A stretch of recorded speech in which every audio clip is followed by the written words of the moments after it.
വിജിത്ത്, നമ്മളൊരു കാർ എടുക്കുമ്പോ പുതിയ കാർ എടുക്കുന്നതാണോ സെക്കൻഡ് ഹാൻഡ് കാർ എടുക്കുന്നതാണോ നല്ലേ? ഒരു പുതിയ കാർ എടുക്കാന്ന് പറയുന്ന ഒരു പ്രത്യേക ഫീൽ ആണ്. എന്നാൽ ഒരു സെക്കൻഡ് ഹാൻഡ് കാർ എടുക്കുമ്പോൾ അതിൽ ഒരുപാട് ബെനിഫിറ്റ്സ് ഉണ്ട്. അതിൽ ഒന്നെന്ന് പറയുന്നത് നിങ്ങൾക്ക് രജിസ്ട്രേഷൻ അതുപോലെ റോഡ് ടാക്സ് ഒന്നും പേ ചെയ്യേണ്ടി വരില്ല.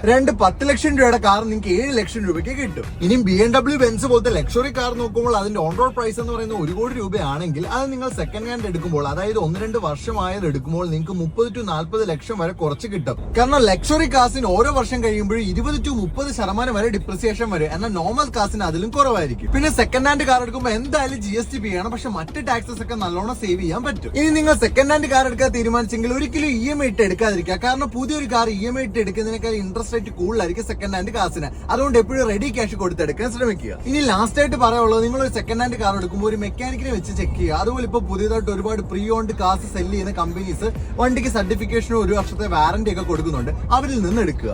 സോ ഇതിനെപ്പറ്റിയുള്ള നിങ്ങളുടെ അഭിപ്രായം എന്താണെന്ന്